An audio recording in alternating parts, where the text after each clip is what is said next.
You may be thinking, are there really that many different cookie recipes out there? Well, that is exactly why I started the Cookie of the Month, because there are endless amount of cookies out there and I love each and every one of them. Okay, no, that's not true. There are probably some awful cookies out there, but I'm only bringing you the ones that are wonderful, I promise.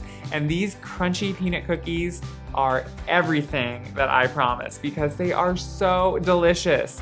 They have some cornflakes in them that give them that extra great crispy crunch and some actual honey roasted peanut pieces that give them that wonderful nutty flavor. My mouth is watering now. I hope yours is too because you are about to make a delicious cookie.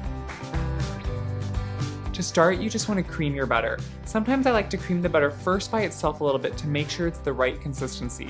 If it's just a little bit cold, it may not cream well with the sugar, so first just whip it up a little bit and make sure it creams well. Scrape down the bowl and then add your sugar. Now it is really important that you cream it well at this point. A lot of times I know we all read a recipe that says cream, butter, and sugar and you just do it a little bit and say, okay.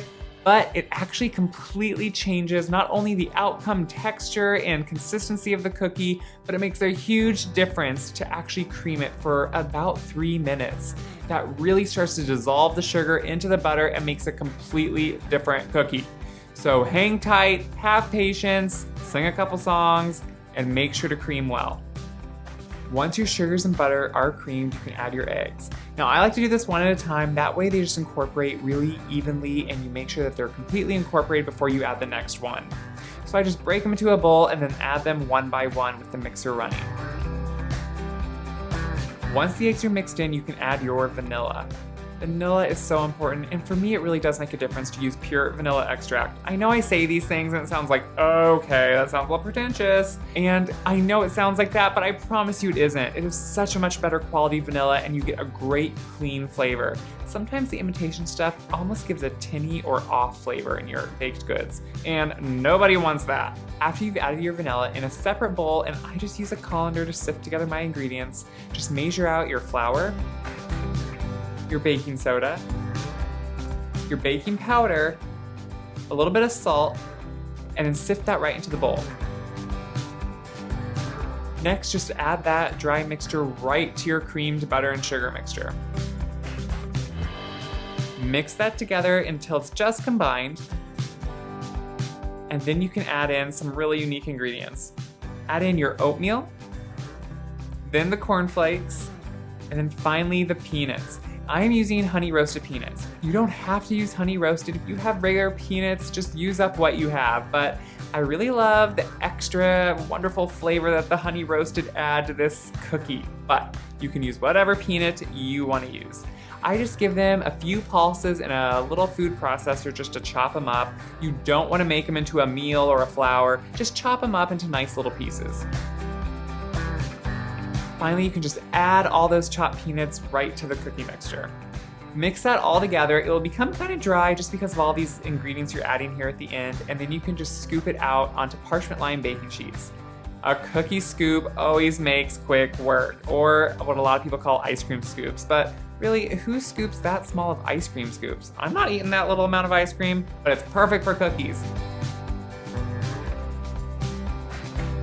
Once your cookies are on the cookie sheet, just put them into your preheated oven and bake them for about 10 to 12 minutes. Now, as with any type of baking, each oven is completely different and where you live can even make a difference. So make sure to watch closely and don't just follow the time exactly.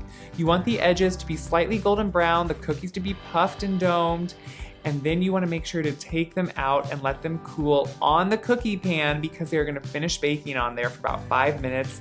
Then remove them from the pan and put them right onto a rack to cool completely.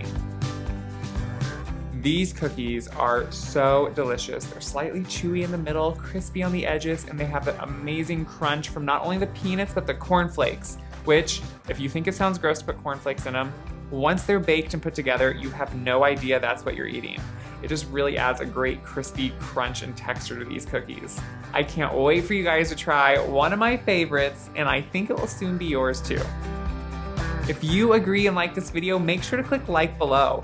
And if you want to see more great videos by us, make sure to click subscribe and become part of the Gray Boxwood YouTube channel. You can be up to date on all of our videos. The recipe for this video is in the description box below, and it's also on the website where you can print off a full recipe sheet, and that way it is ready to go for you. So make sure to go to thegrayboxwood.com and check it all out. Make sure to make this cookie of the month, and I will see you soon for another cookie.